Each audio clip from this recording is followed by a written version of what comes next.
صلی ونسلم علی رسولہ الکریم وعلی آلہ واصحابہ اجمعین اما بعد۔ محترم حضرات، آج جو ہم نے سبق پڑھنا ہے اس میں مرد عورت کی نماز کے طریقے میں کیا فرق ہے یہ پڑھنا ہے، اور اس کے ساتھ فرض کیا ہوتا ہے، واجب کیا ہوتا ہے، سنت کیا ہوتی ہے، نفل کیا ہوتا ہے، سنت کی کتنی قسمیں ہیں، حرام کیا ہے، مکروہ کیا ہے، مکروہ کی کتنی قسمیں ہیں، خلاف افضل کیا ہے، یہ چیزیں بھی ہم نے آج کے سبق میں پڑھنی ہیں۔ سب سے پہلا فرق جو ہے وہ یہ ہے کہ مرد جب نماز پڑھنے کے لیے کھڑا ہوگا، ہاتھ اٹھائے گا، دونوں ہاتھوں کو اٹھاتا اٹھاتا کانوں کے برابر لے جائے گا، یہ لو ہے جو یہاں تک لے جائے گا، جبکہ عورت کے لیے یہ حکم نہیں ہے۔ عورت ہاتھ اٹھائے گی اور صرف کندھوں تک۔ اس کے بعد والا فرق یہ ہے کہ مرد جب ہاتھ باندھے گا وہ ناف کے نیچے باندھے گا، عورت جب ہاتھ باندھے گی تو وہ سینے پہ باندھے گی، چھاتی سے نیچے سینے پر باندھے گی، اور باندھے گی نہیں، ایسے ہاتھ رکھے گی اور دوسرا ہاتھ اس کے اوپر رکھ دے گی۔ تیسرا فرق یہ ہے کہ مرد جب رکوع کرے گا تو اس کو حکم ہے کہ مکمل اپنی جو پیٹھ ہے یہ سیدھی رکھے، سیدھی رکھے اور جھک جائے، مطلب سیدھا ہو۔ عورت کے لیے یہ حکم ہے کہ وہ اتنا جھکے نہ ہی پیٹھ سیدھی کرے، اور ہاتھ جب تک اس کے گھٹنوں تک پہنچ جائیں بس اتنا جھکنا ہے، اس سے زیادہ عورت نے جھکنا نہیں ہے۔ اگلا فرق یہ ہے کہ مرد جب سجدے میں جائے گا تو یہ اپنے بازوؤں کو اپنے پہلوؤں سے دور رکھے گا، ٹھیک ہے، بازو اپنی پہلوؤں سے دور ہوں گے، اور یہ جو اس کا پیٹ ہے وہ اس کی ٹانگوں کے ساتھ ملا ہوا نہیں ہوگا، رانوں کے ساتھ نہیں ملا ہوگا، اور جو اس کی رانیں ہیں یہ پنڈلیوں کے ساتھ نہیں ملی ہوں گی، الگ ہوں گی۔ یہ مرد کا حکم ہے۔ اور عورت کے لیے یہ حکم ہے کہ اس کے رانے اس کی پنڈلیوں کے ساتھ، اور پیٹ رانوں کے ساتھ، اور بازو اس کے پہلوؤں کے ساتھ ایسے سمٹ کے سجدہ کرے گی۔ اس کے بعد سجدے کے بعد جب بیٹھنا ہے تو بیٹھنے میں یہ ہے کہ مرد کو یہ حکم ہے کہ وہ سیدھا پاؤں کھڑا کرے گا، الٹے پیر پہ بیٹھے گا، اور عورت کو پیر کھڑا کرنے کا حکم نہیں ہے، وہ دونوں پیر سیدھی طرف نکال دے گی،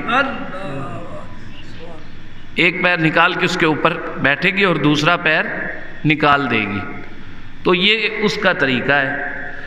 باقی عورت کے لیے یہ جو طریقہ کار بتایا جا رہا ہے، اس سے ایک بات تو ظاہر ہوتی ہے بھائی، وہ کیا ہے؟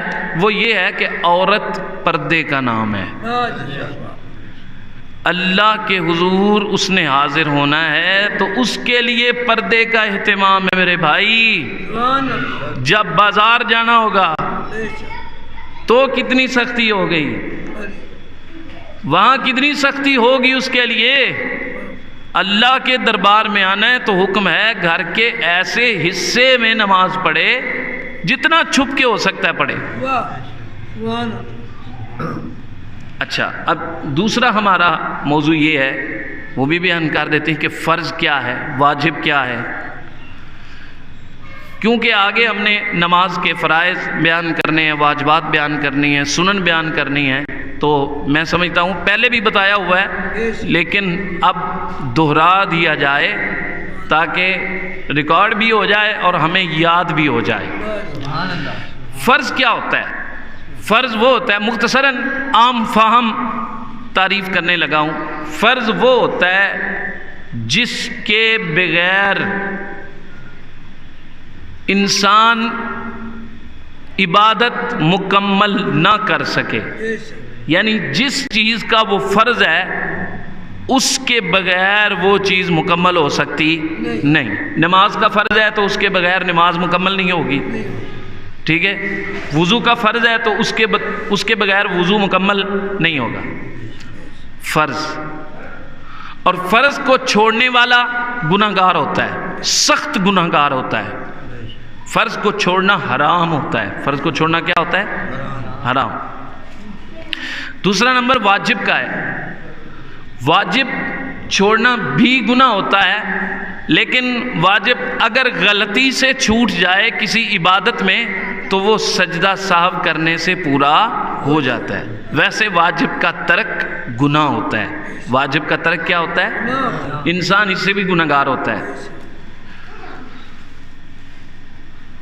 اس کے بعد سنت مؤکدہ۔ سنت کی دو قسمیں ہیں، مؤکدہ اور غیر مؤکدہ۔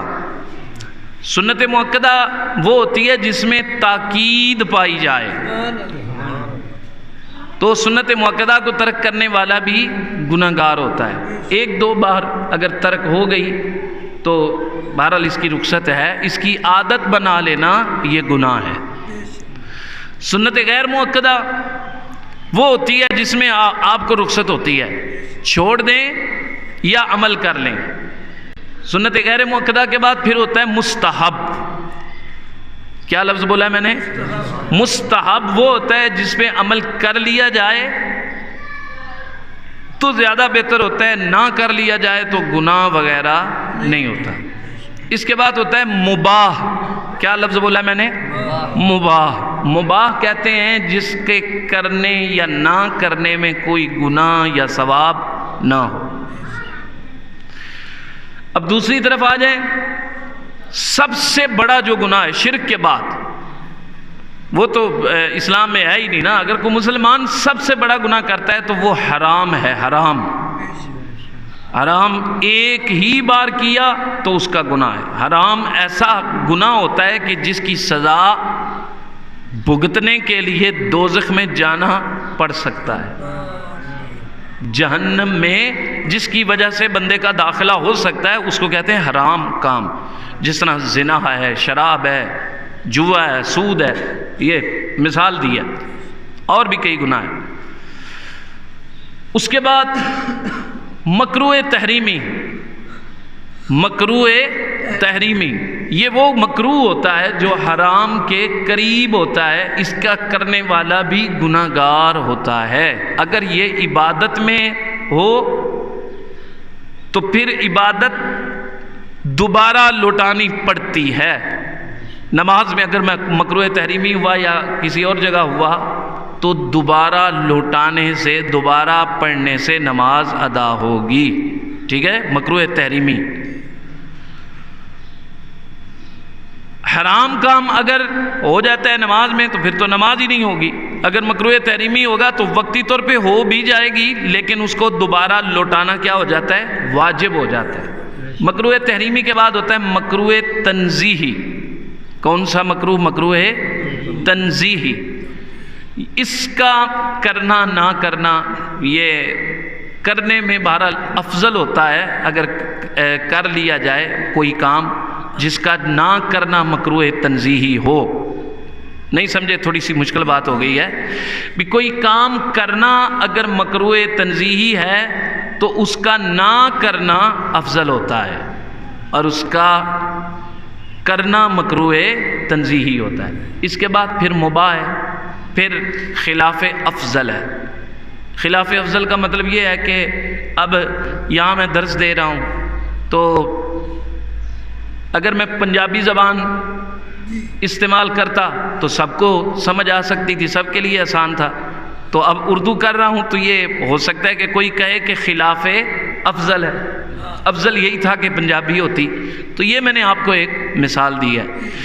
حضرات آج کے سبق میں ہم نے یہ پڑھا کہ فرض کیا ہے، واجب کیا ہے، سنت کیا ہے، سنت کی کتنی قسمیں ہیں، اسی طرح مستحب کیا ہے، ادھر حرام کیا ہے، مکروہ کیا ہے، مکروہ کی کتنی اقسام ہیں، پھر مباح کیا ہے، خلاف افضل کیا ہے، یہ شریعت کی اصطلاحات ہیں، یہ ہر مسلمان کو یاد کرنا، یاد رکھنا ضروری ہے، کیونکہ جب اسے بتایا جائے یہ چیز نماز میں فرض ہے، اس کو پتہ چل جائے کہ فرض کا کیا مطلب ہوتا ہے، جب بتایا جائے کہ یہ چیز نماز میں واجب ہے، یاد رکھے گا تو اس کو پتہ چلے گا کہ اس کی حیثیت کیا ہے۔ صحیح کہہ رہا ہوں نا؟ تو یہ یاد رکھنے والا درس ہے۔ انشاءاللہ العزیز آگے والے سبق میں ہم نماز کے فرائض، شرائط بیان کریں گے۔ الحمدللہ ہم یہاں تک پہنچ چکے ہیں، اور پیچھے جو بھی ہم نے سنا ہے، سمجھا ہے، اس کو ساتھ ساتھ دہرایا بھی کریں اور بار بار سنا کریں۔ اللہ کریم ہم سب کو عمل کی توفیق عطا فرمائے۔